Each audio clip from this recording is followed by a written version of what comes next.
Bonjour tout le monde, dans cette vidéo nous allons voir la correction du quatrième exercice de la deuxième série d'algèbre 2 et ça concerne les applications linéaires.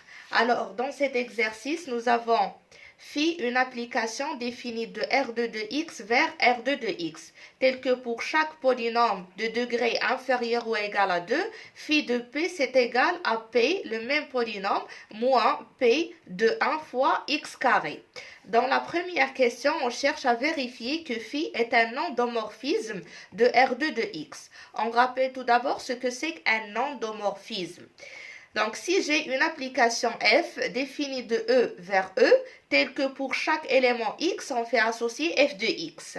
Pour que cette application f soit un endomorphisme de E, elle doit vérifier ces deux points. Premièrement, il faut que f de x, c'est f de x appartenant à E, et deuxièmement, que f soit une application linéaire.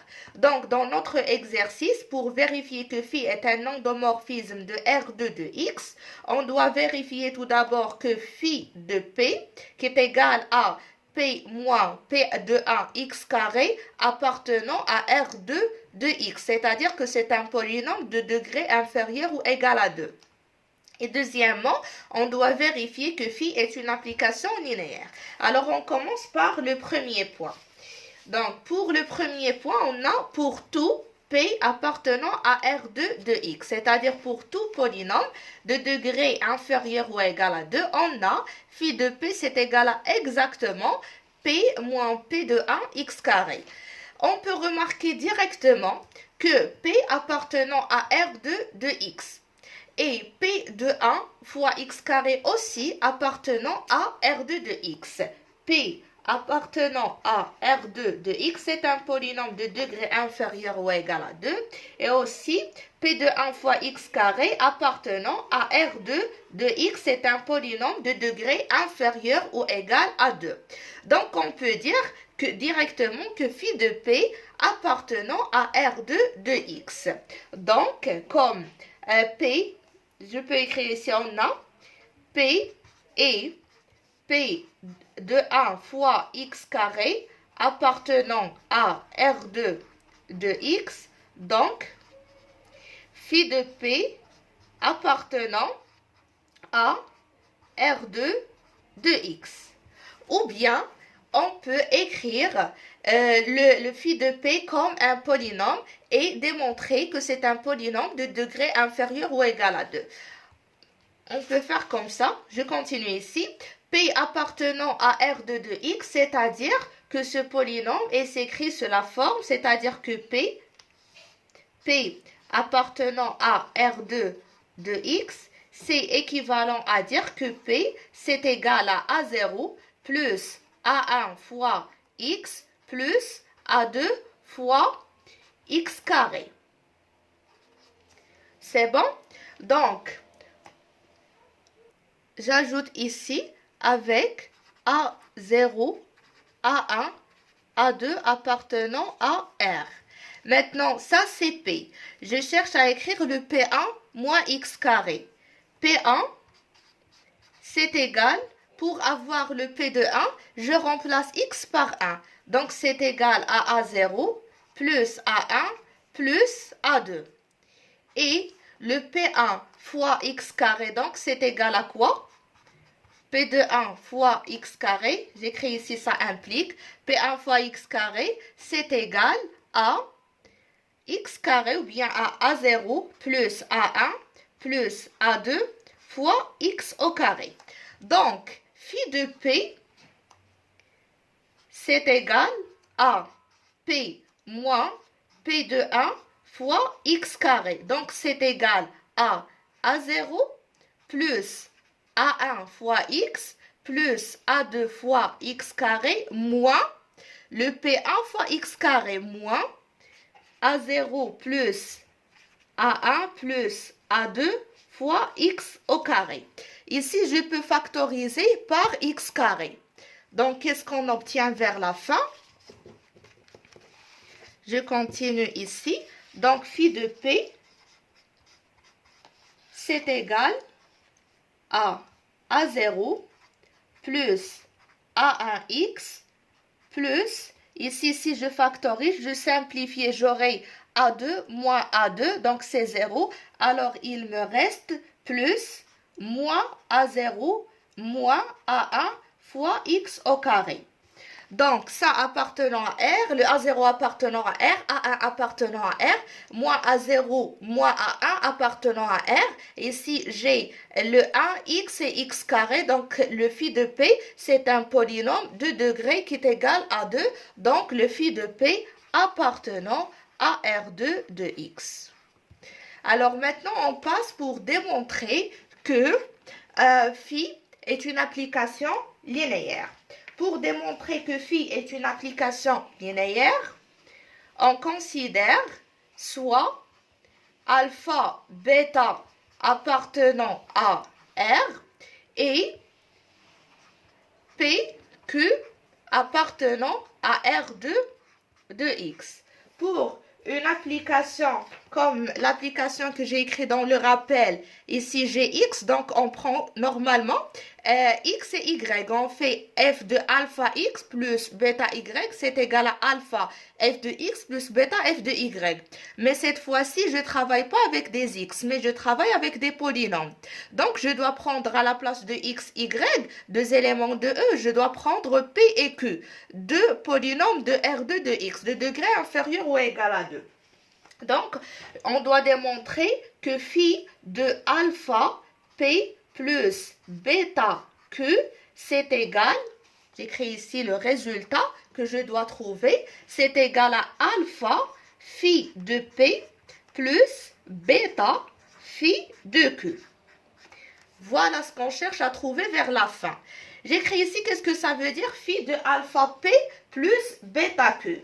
Normalement, d'après la définition de l'application que nous avons dans l'énoncé, phi de P, l'image d'un polynôme, c'est le polynôme, moins le polynôme, et à la place de x, on prend le 1, fois x carré. Dans notre situation, le polynôme, c'est alpha P plus bêta Q. Donc ici, on aura le alpha P plus bêta Q, moins alpha P plus bêta Q appliqué à 1 fois le x carré.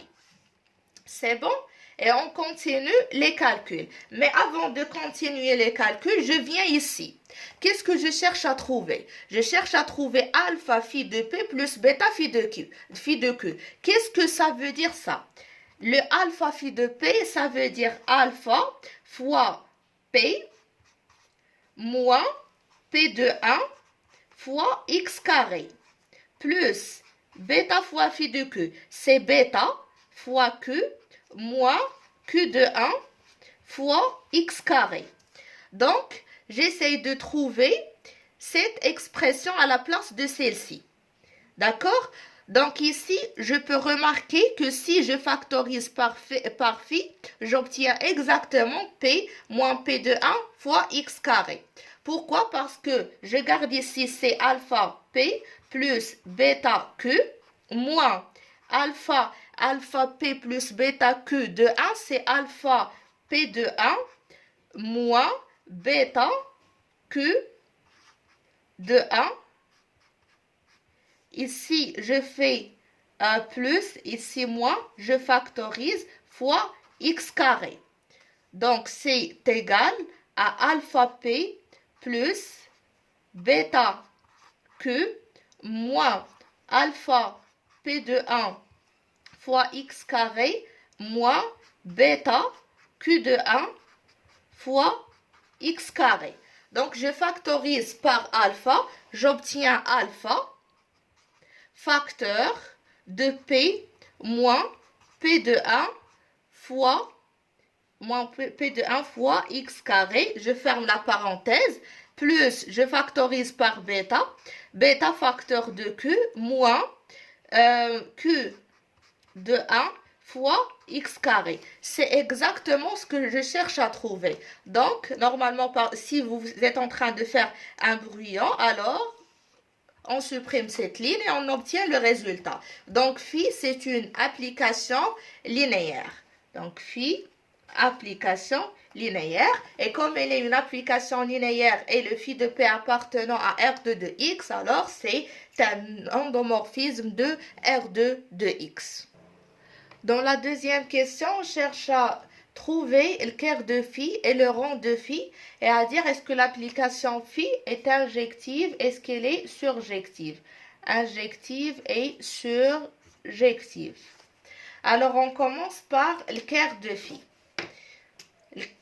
Le quart de phi, c'est égal à l'ensemble des polynômes appartenant à R2 de X tels que leur image phi de P, c'est égal à 0 de R2 de X.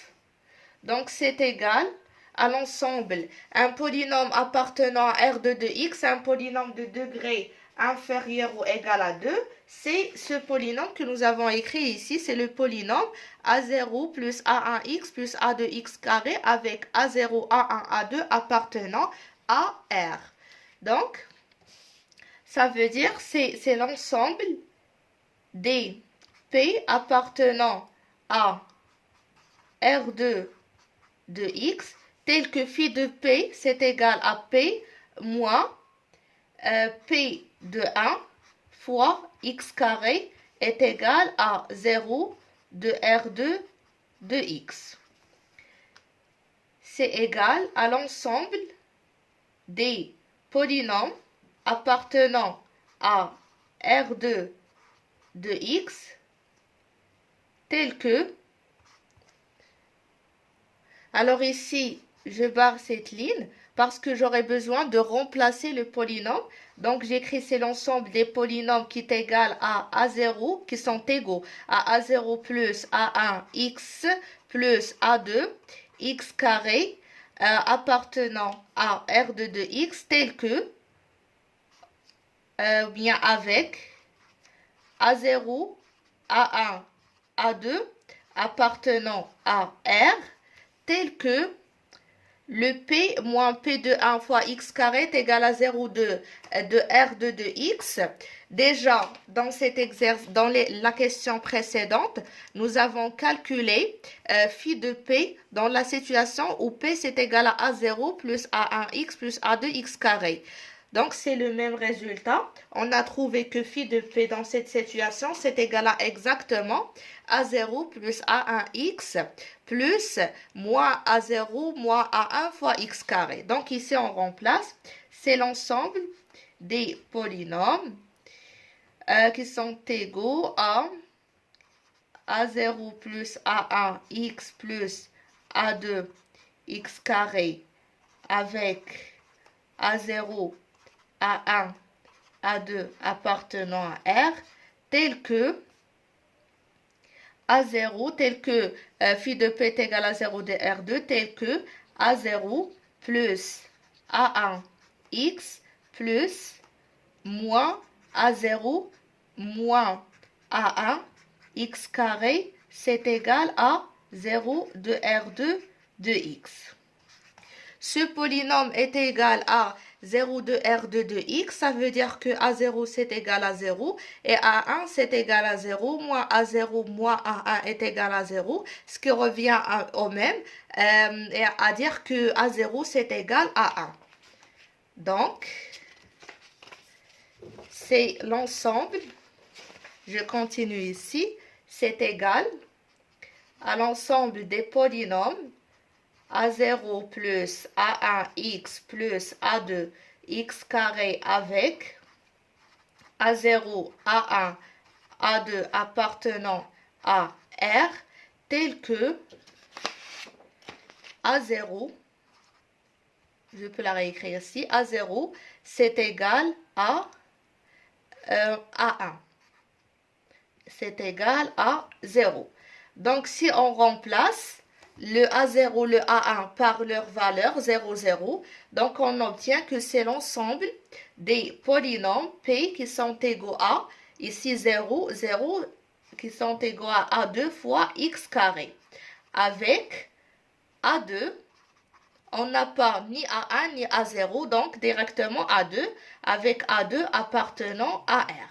Voilà, nous avons trouvé que le Ker de F, voilà, Ker de F, c'est égal à l'ensemble des polynômes qui s'écrivent sous la forme A2 fois x carré avec A2 appartenant à R. Donc, on essaye de réécrire cet ensemble sous la forme de vect pour extraire une famille. Donc, ça, c'est égal.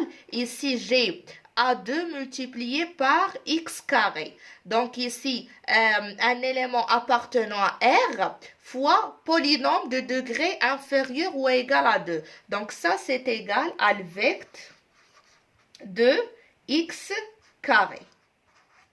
Donc le Ker de F, elle est engendrée par le seul vecteur non nul x2 et x au carré. C'est la même chose ou bien c'est la même démarche que nous avons suivie dans le troisième exercice. Donc on va dire que le Ker de phi est engendré par un seul vecteur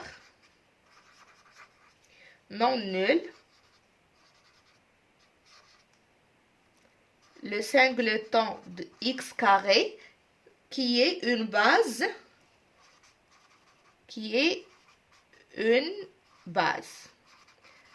Parce qu'un seul vecteur, c'est une famille libre et génératrice, donc c'est une base.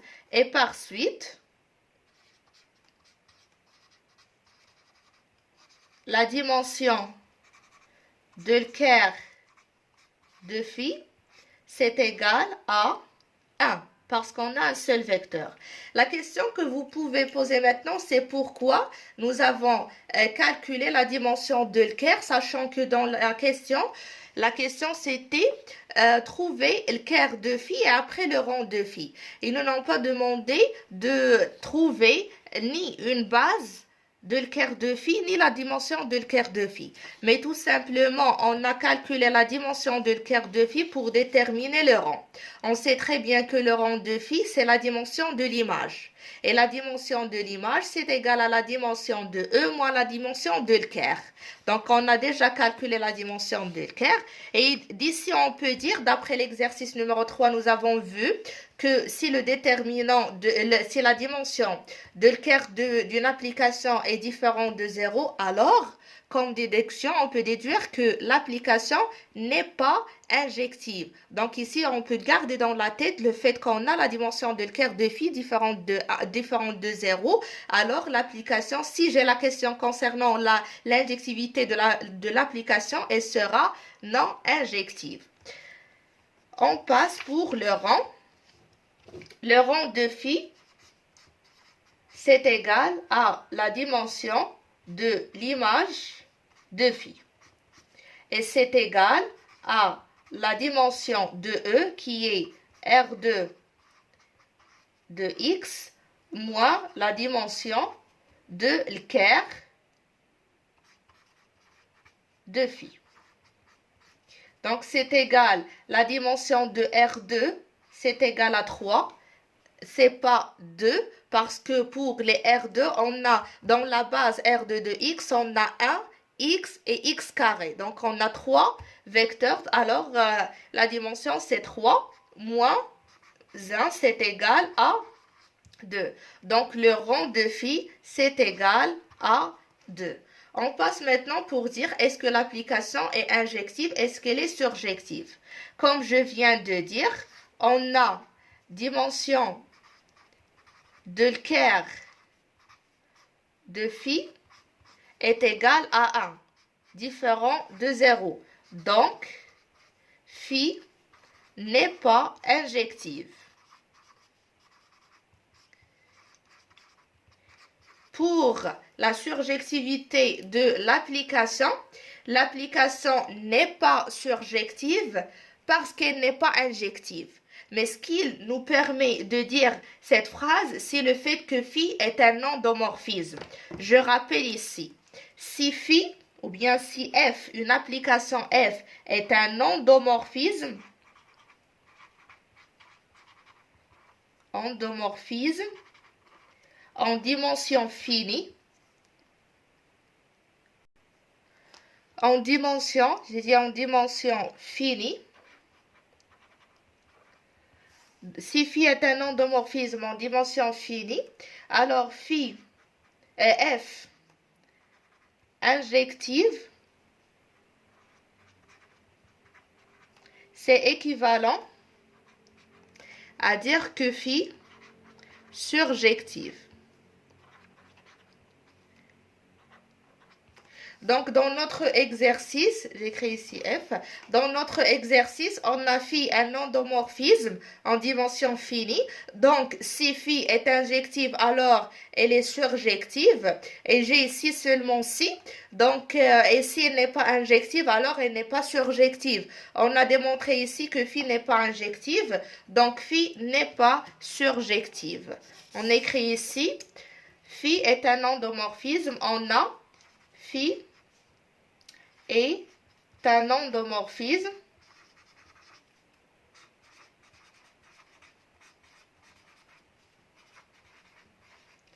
en dimension finie.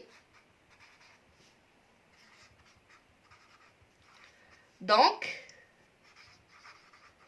phi n'est pas surjective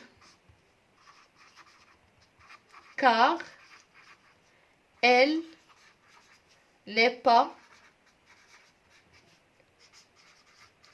injective. Voilà. On passe maintenant pour la question qui suit. Dans la troisième question, on cherche à trouver l'image de f. Alors, voilà la démarche que nous allons suivre pour trouver l'image de f. Tout d'abord, je rappelle pour une application, f définie de E vers grand F. Alors, si la question est déterminer l'image de f, la première chose qu'on fait, vous pouvez remarquer que c'est la même démarche que nous avons suivie dans l'un des trois exercices que nous avons vus. Tout d'abord, on prend la base canonique de E. D'accord? On la note par exemple B. C'est la base canonique de E, elle est composée des vecteurs E1 jusqu'à En. Après, l'image de f, normalement, est engendrée par cette famille, la famille C, qui est égale à f de E1, parce que l'image c'est f2. Donc c'est f de E1, f de E2 jusqu'à f de En. Après, qu'est-ce qu'on fait? On écrit exactement f de E1 à quoi égal. Je sais très bien, le vecteur E1 c'est à quoi égal. Et j'ai l'application f, donc je peux calculer f de E1. Alors on écrit f de E1 c'est égal, l'expression f de E de l'expression jusqu'à f de En. Après, on passe pour supprimer les vecteurs qui s'écrivent en combinaison linéaire des autres. C'est-à-dire, comme dans l'autre exercice, nous avons trouvé que, si je me rappelle, f de E3, c'est égal à une combinaison linéaire entre f de E1 et f de E2. Donc, l'image de f, à la place d'être engendrée par toute la famille f de E1 jusqu'à f de En, elle sera engendrée par une nouvelle famille D qui contient les vecteurs f de E1 jusqu'à f de ER. Avec R, c'est inférieur à N parce qu'on a supprimé les vecteurs qui sont en combinaison linéaire des autres. Maintenant, si le cardinal de cette famille, c'est-à-dire le nombre des vecteurs qui existent, c'est égal à exactement dimension de l'image de f, alors dans cette situation, D est une base de l'image de f. Et si on arrive à prouver que D est une base de l'image de f, donc l'image de f est une famille qui est engendrée, donc l'image de f est engendrée par la famille D. engendré par la famille D, ça veut dire que l'image de f, c'est égal à la somme des lambda i multiplié par les f de ei. C'est-à-dire, c'est lambda 1 fois f de e1 plus lambda 2 fois f de e2 plus jusqu'à lambda r fois f de er. Et on calcule après f de e1 à quoi est égal, f de e2 à quoi est égal, et on obtient l'image de f exactement. Alors maintenant, on commence dans notre exercice. Donc, j'ai dit qu'on doit considérer la base canonique de E. Donc, on commence étape par étape. Alors, soit B, la base canonique de E. Dans notre situation, E, c'est le R2 de X. Donc, voilà, soit B qui est égal à la base canonique de R2 de X, l'ensemble des polynômes, l'espace des polynômes de degré inférieur ou égal à 2, c'est 1, X et X carré. Alors, soit B, la base canonique,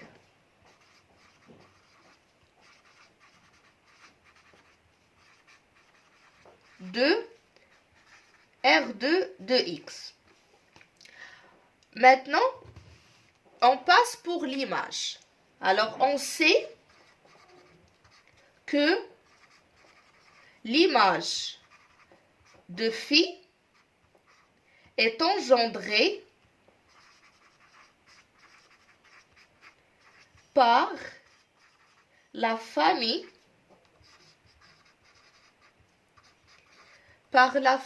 on va noter par la famille C qui est égale, ici c'est f de E1, j'ai dit jusqu'à f de En.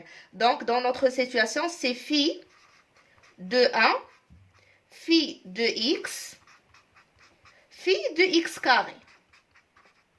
C'est bon. Après, on écrit f de E1 à quoi est égal, f de E2 jusqu'à f de En. Donc, dans notre situation, je dois trouver quoi est égal à exactement phi de E1, phi de x et phi de x carré. Alors, on a phi de 1 égale à 1 parce que phi de p, c'est égal à p moins p de 1 fois x carré. Donc, ici, phi de 1, c'est égal à 1 moins 1 fois x carré, donc c'est moins x carré. Et phi de x, c'est égal à x moins, normalement c'est moins x, on remplace par 1 fois x carré, donc c'est moins x carré. Et phi de x carré, c'est égal à le polynôme x carré, moi je remplace x carré par 1, donc c'est 1 fois x carré. Et ça c'est égal à 0. Comme le phi de x carré est égal à 0, alors phi de x carré s'écrit en combinaison linéaire des deux. Parce que 0 c'est 0 fois phi de 1 plus 0 fois phi de 2. D'accord? Donc on supprime de la famille C. Voilà, je vais supprimer le phi de x carré. Voilà. J'écris ici parce que phi, on voit tout de suite que phi de x carré, c'est égal à 0. Donc, la nouvelle famille qui engendre l'image de f est la famille phi de 1 et phi de x. Je vais écrire ici donc la famille D qui est égale à phi de 1, phi de x est génératrice de l'image de phi.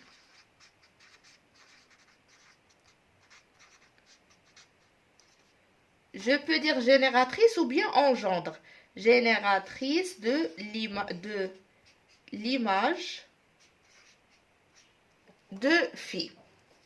Et puisque je passe maintenant pour le cardinal. Le cardinal de D, c'est égal à combien? C'est égal à 1, 2. Et on a trouvé que dimension de l'image. Dans la question précédente, on a calculé le rang. Et le rang, c'est égal à exactement dimension de l'image, c'est égal à 2. Donc, je vais écrire ici puisque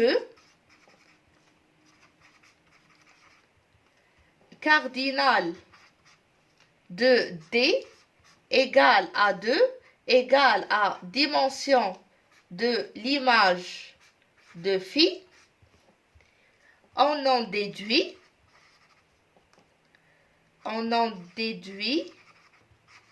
que quoi? D est une base de l'image de phi.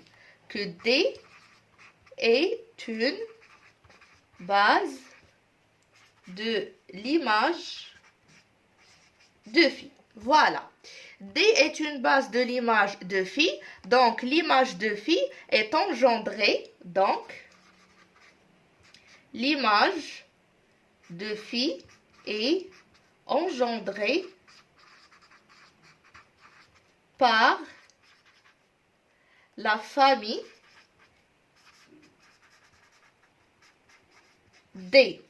Elle est engendrée par la famille D, c'est équivalent à dire que l'image de phi, comme j'ai écrit ici, l'image de phi, c'est égal à la somme des lambda i fois les f de ei. Dans notre situation, on a phi de 1 et phi de x. Donc, on aura besoin de lambda 1 et lambda 2. C'est équivalent à dire que l'image de phi, c'est égal à l'ensemble de lambda 1 fois phi de 1 plus lambda 2 fois phi de x, avec lambda 1, lambda 2 appartenant à R. Maintenant, je remplace. C'est égal à lambda 1. Phi de 1, c'est égal à 1 moins x carré. On a déjà calculé, voilà. Phi de 1, c'est 1 moins x carré plus lambda 2 fois phi de x, c'est x moins x carré. Avec lambda 1, lambda 2 appartenant à R. Donc, pour écrire l'image de phi sous la forme d'un ensemble ou bien sous la forme d'une famille, on peut réécrire l'image de phi sous la forme des vecteurs. Ici, j'ai 1 moins x carré, c'est un polynôme de degré inférieur ou égal à 2. X moins x carré, polynôme de degré inférieur ou égal à 2.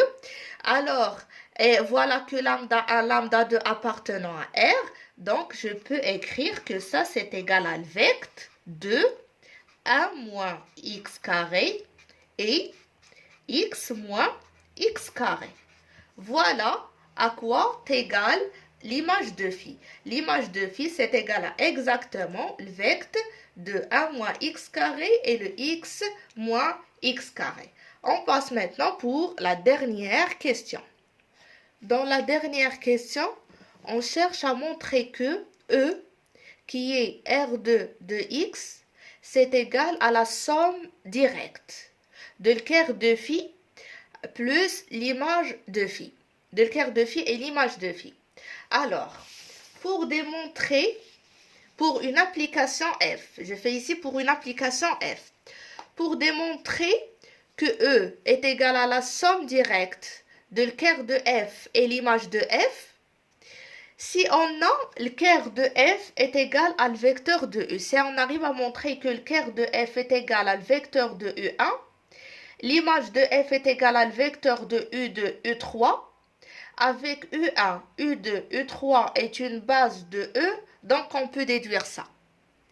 Alors, je vais répéter. Si U1, U2, U3 est une base de E, avec le quart de f est égal à le vecteur de E1, l'image de f est égale à le vecteur de E2, U2, U3, ou bien ici je peux avoir U1 avec U2, ici U3 et ici U3 tout simplement.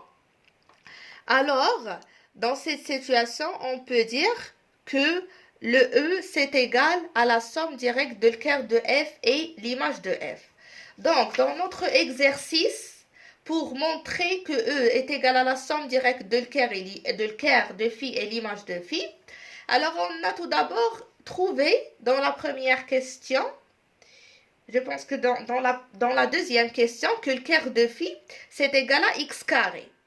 Dans la troisième question, on a trouvé que l'image de phi, c'est égal à 1 moins x carré, x moins x carré. Alors, je note x carré par P1, 1 moins x carré par P2 et x moins x carré par P3. Donc, si j'arrive à démontrer que la famille P1, P2, P3 est une base de R2 de x, donc on peut déduire que R2 de x est égal à cette somme directe. D'accord? Donc, on passe à démontrer que P1, P2, P3 est une base de R2 de x. On va démontrer qu'il s'agit d'une base par le fait qu'elle soit libre et que le cardinal est égal à la dimension de du R2 de x, sans démontrer qu'elle est génératrice. Donc, on a la famille P1, on a P1, P2, P3 est une famille libre.